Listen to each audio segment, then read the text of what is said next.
Material teknik adalah bahan yang memiliki sifat atau ciri-ciri khas yang dapat dimanfaatkan oleh para ahli teknik dalam memperlancar tugasnya.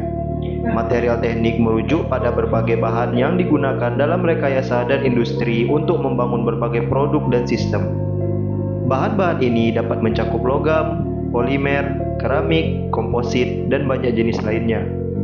Pemilihan material yang tepat dalam teknik sangat penting karena berpengaruh pada sifat, kinerja, dan keandalan produk yang dibuat. Ini adalah area penting dalam ilmu rekayasa material dan terkait erat dengan desain dan pengembangan produk. Berikut beberapa garis besar material teknik dan klasifikasinya. Bahan logam. Bahan logam terdiri atas dua jenis.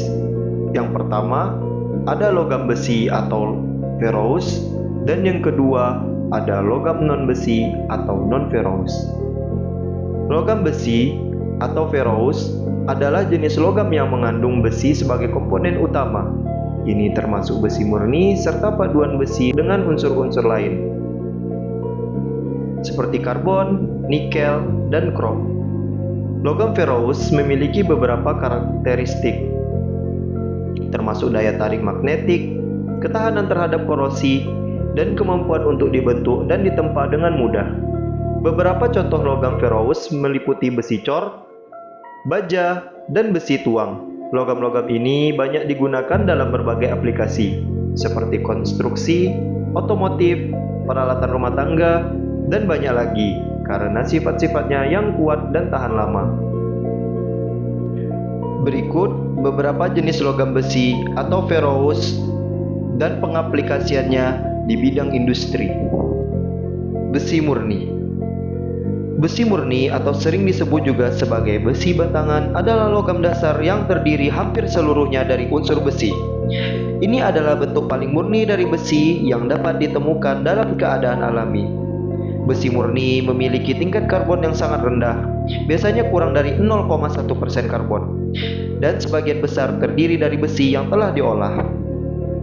Besi murni memiliki beberapa karakteristik, seperti daya tarik magnetik yang kuat dan kemampuan untuk ditempa dan dibentuk dengan relatif mudah saat dipanaskan. Meskipun dalam bentuk murni, besi tidak begitu umum digunakan dalam berbagai aplikasi karena kurangnya kekuatan dan ketahanannya terhadap korosi. Biasanya besi digunakan dalam paduan dengan unsur lain, terutama dalam pembuatan baja, untuk meningkatkan sifat-sifatnya seperti kekuatan dan ketahanan terhadap korosi. Besi murni adalah bentuk murni dari logam besi Fe yang terdiri hampir seluruhnya dari unsur besi itu sendiri. Ini adalah logam besi dalam bentuk paling dasar dan tidak tercampur dengan banyak unsur lain. Berikut adalah beberapa penjelasan lebih lanjut tentang besi murni. Komposisi. Besi murni terdiri hampir seluruhnya dari besi dengan kandungan karbon yang sangat rendah, biasanya kurang dari 0,1%. Ini berarti besi murni memiliki kemurnian tinggi dalam hal unsur besi. Sifat magnetik. Besi murni memiliki sifat magnetik yang kuat, yang membuatnya cocok untuk aplikasi dalam peralatan elektronik dan elektromagnetik. Kemampuan pengecoran dan pembentukan. Ketika dipanaskan, besi murni memiliki kemampuan untuk ditempa dan dibentuk dengan relatif mudah. Ini adalah salah satu alasan mengapa besi digunakan dalam berbagai proses manufaktur. Keterbatasan ketahanan korosi. Salah satu kelemahan utama dari besi murni adalah ketidakmampuannya untuk tahan terhadap korosi. Ini cenderung berkarat ketika terpapar kelembapan dan udara. Penggunaan umum. Meskipun besi murni tidak umum digunakan dalam bentuk murni, ia digunakan sebagai bahan baku dalam produksi baja. Besi murni adalah bahan dasar untuk pembuatan baja yang kemudian digunakan dalam berbagai aplikasi, seperti konstruksi, otomotif, alat-alat, dan banyak lagi. Besi murni yang juga dikenal sebagai besi elemen atau besi Fe memiliki beragam penggunaan di berbagai sektor industri. Beberapa di antaranya meliputi konstruksi. Besi murni digunakan dalam konstruksi sebagai struktural dalam profil atau balok. Ini memberikan kekuatan yang baik dan daya tahan terhadap beban.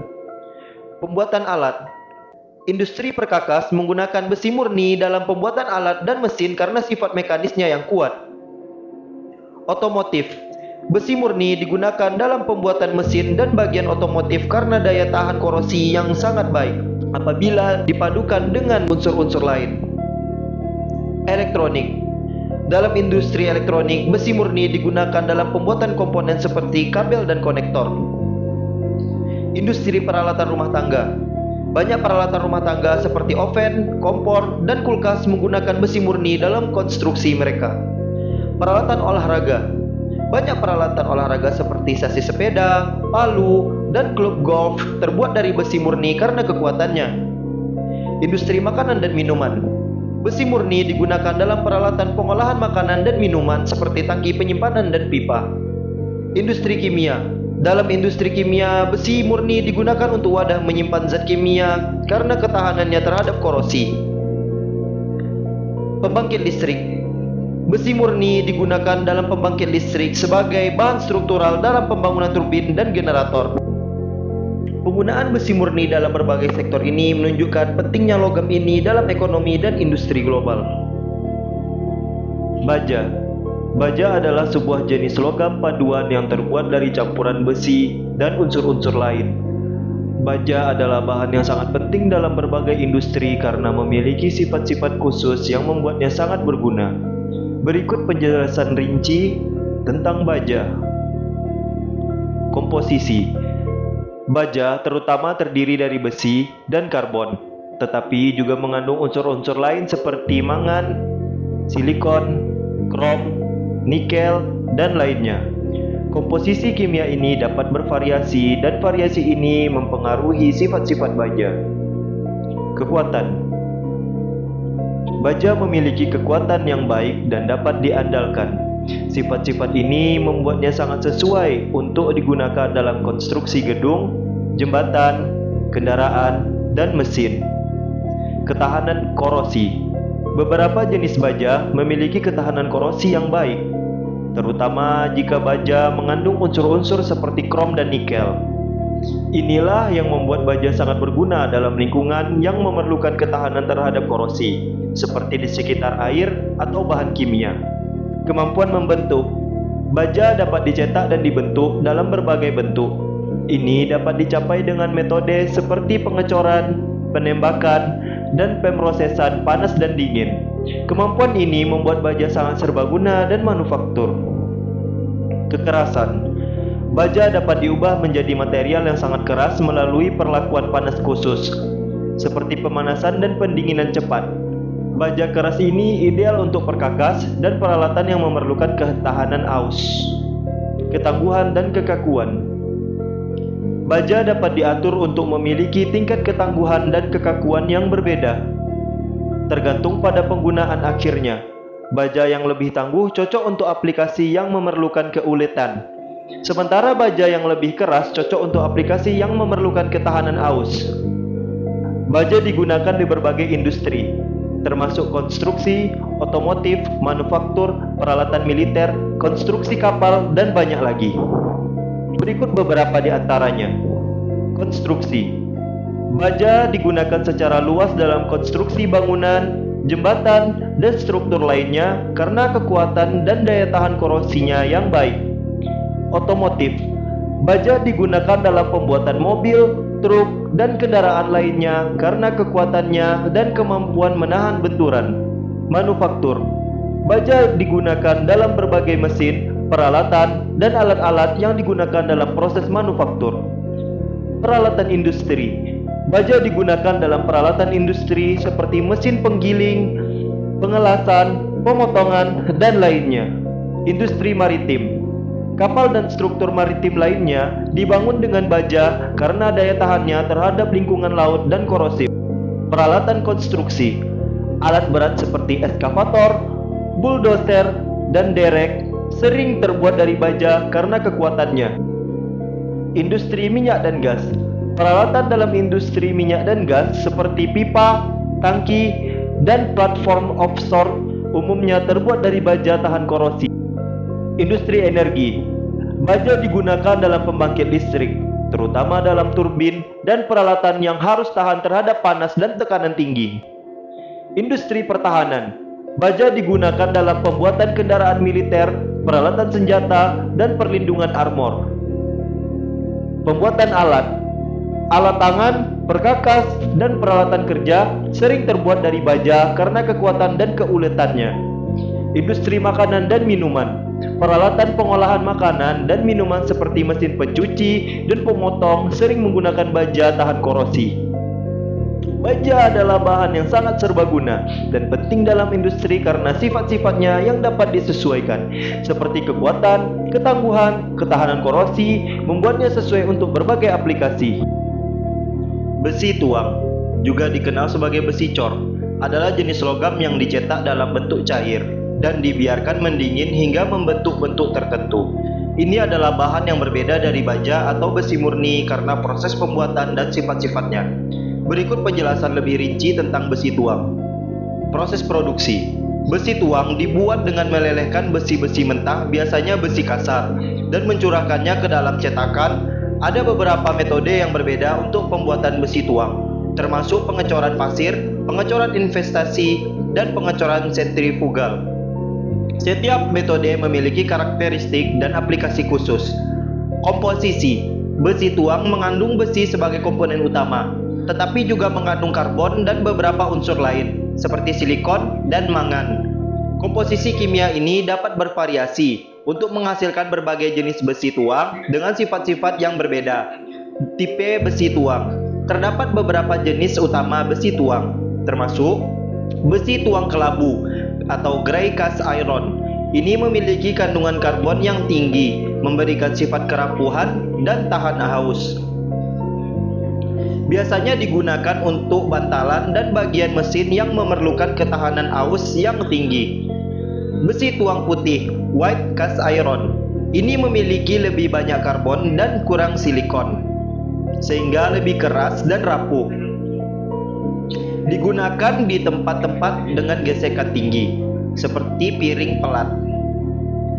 Besi tuang nodular, ductile cast iron, juga dikenal sebagai besi nodular, memiliki struktur butir yang berbentuk bulat, memberikan ketangguhan yang lebih baik daripada besi tuang kelabu. Ini digunakan di berbagai aplikasi, termasuk peralatan otomotif. Aplikasi besi tuang digunakan dalam berbagai industri, termasuk otomotif, konstruksi, manufaktur, dan konstruksi jembatan. Ini digunakan untuk membuat berbagai komponen dan produk, seperti blok mesin pada mobil, tutup saluran air, pagar, dan banyak lagi. Karakteristik besi tuang biasanya memiliki sifat-sifat seperti kekuatan yang tinggi dalam tekanan, keuletan yang lebih rendah daripada baja, dan daya tahan terhadap arus. Namun sifat-sifat ini bisa berbeda tergantung pada jenis besi tuang yang digunakan. Besi tuang adalah bahan yang penting dalam berbagai aplikasi industri karena kemampuannya untuk memproduksi komponen dengan bentuk yang kompleks dan kemampuan menahan tekanan. Itu juga sangat terjangkau dan mudah dicetak dalam volume besar. Besi tuang memiliki berbagai kegunaan penting dalam berbagai sektor industri. Beberapa di antaranya piping dan sistem air. Pipa dan komponen dalam sistem perpipaan, terutama di instalasi air dan saluran pembuangan, seringkali terbuat dari besi tuang karena ketahanannya terhadap korosi dan tekanan. Industri pertanian. Besi tuang digunakan dalam peralatan pertanian seperti mesin traktor, alat gali, dan mesin penggiling padi. Memang masih banyak pengaplikasian dari besi tuang, namun hal tersebut hampir-hampir sama dengan pengaplikasian dari besi murni dan juga baja. Kegunaan besi tuang dalam berbagai sektor ini menunjukkan pentingnya material ini dalam industri modern, terutama dalam produksi komponen yang memerlukan ketahanan, tekanan, kekuatan, dan daya tahan terhadap korosi.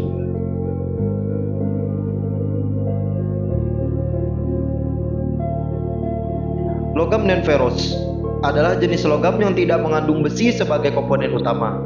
Dalam logam non-ferrous, besi hadir hanya dalam jumlah yang sangat kecil sebagai unsur jejak atau tidak ada sama sekali. Ini adalah perbedaan utama antara logam ferrous dan logam non-ferrous. Beberapa contoh logam non-ferrous termasuk aluminium, tembaga, timbal, seng, nikel, timah, perak, emas, dan banyak logam lainnya.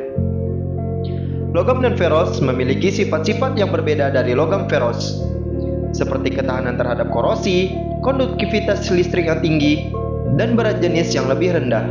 Mereka digunakan dalam berbagai aplikasi industri, termasuk pembuatan kendaraan, peralatan elektronik, konstruksi, dan banyak lagi. Sebagai contoh, aluminium sering digunakan sebagai pembuatan pesawat terbang, sementara tembaga digunakan dalam kabel listrik karena konduktivitasnya yang baik. Ada banyak jenis logam non-ferrous, dan berikut adalah beberapa contohnya. Aluminium. Aluminium adalah logam non-ferrous yang ringan dan memiliki ketahanan terhadap korosi yang baik. Ini digunakan dalam berbagai aplikasi, termasuk pembuatan pesawat terbang, kendaraan, kemasan makanan, dan banyak lagi. Tembaga. Tembaga memiliki konduktivitas listrik yang sangat baik, sehingga digunakan dalam kabel listrik, peralatan listrik, dan aplikasi elektronik. Timbal. Timbal digunakan dalam baterai asam timbal, pelapisan perlindungan radiasi, dan beberapa aplikasi konstruksi. Seng. Seng digunakan dalam lapisan pelindung korosi, pembuatan logam paduan seperti kuningan, dan sebagai komponen dalam baterai seng karbon. Nikel. Nikel digunakan dalam paduan logam seperti nikel titanium, dan juga dalam pembuatan perhiasan, alat musik, dan aplikasi lainnya. Timah. Timah digunakan dalam produksi kaleng, solder, dan logam paduan seperti timah hitam dan kuningan.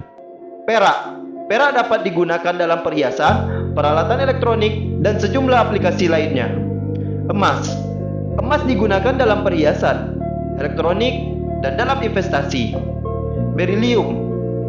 Berilium digunakan dalam pembuatan alat-alat tahan panas, seperti perangkat pemanas. Kobalt. Kobalt digunakan dalam beberapa paduan logam, baterai, dan aplikasi medis. Besi tua. Meskipun kata besi ada dalam namanya, besi tua atau besi tua juga termasuk dalam kategori logam non-ferrous karena mengandung sedikit besi. Ini adalah beberapa contoh logam non-ferrous yang memiliki berbagai aplikasi dalam industri dan manufaktur. Setiap logam memiliki sifat-sifat khusus yang membuatnya cocok untuk berbagai tujuan.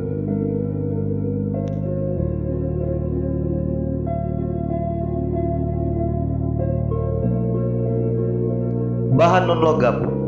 Bahan non-logam juga dikenal sebagai material non-logam adalah jenis bahan yang tidak termasuk dalam kategori logam dalam konteks sifat-sifat kimia dan fisiknya. Memiliki sifat-sifat yang berbeda dari logam dan seringkali tidak memiliki konduktivitas listrik yang tinggi. Berikut adalah beberapa karakteristik bahan non-logam. Isolator listrik. Bahan non-logam biasanya merupakan isolator listrik yang berarti mereka tidak menghantarkan listrik dengan baik. Ini berbeda dari logam yang umumnya merupakan konduktor listrik yang baik. Kekerasan. Beberapa bahan non-logam dapat memiliki kekerasan yang tinggi. Misalnya, intan adalah bahan non-logam yang sangat keras dan sering digunakan dalam perkakas potong. Struktur molekuler. Bahan non-logam sering memiliki struktur molekuler atau ionik, dan ikatan kimia mereka cenderung kovalen atau ionik, bukan ikatan logam seperti pada logam. Ketahanan terhadap korosi. Banyak bahan non-logam memiliki ketahanan yang baik terhadap korosi. Ini adalah alasan mengapa beberapa bahan non-logam digunakan dalam aplikasi yang memerlukan tahanan terhadap lingkungan yang korosif. Aplikasi. Bahan non-logam memiliki berbagai aplikasi, termasuk dalam konstruksi, beton dan kaca, elektronika, isolator listrik seperti silikon, bahan keramik, pembuatan piring dan alat-alat tahan panas, bahan polimer, plastik, bahan komposit, dan banyak lagi. Contoh bahan non-logam meliputi kaca, kayu, plastik, beton, keramik, karet, batu, dan banyak lainnya. Bahan non-logam memiliki peran yang sangat penting dalam berbagai sektor industri dan kehidupan sehari-hari, dan keberadaan mereka sangat penting dalam berbagai aplikasi. Berikut beberapa contoh jenis bahan non-logam. Keramik.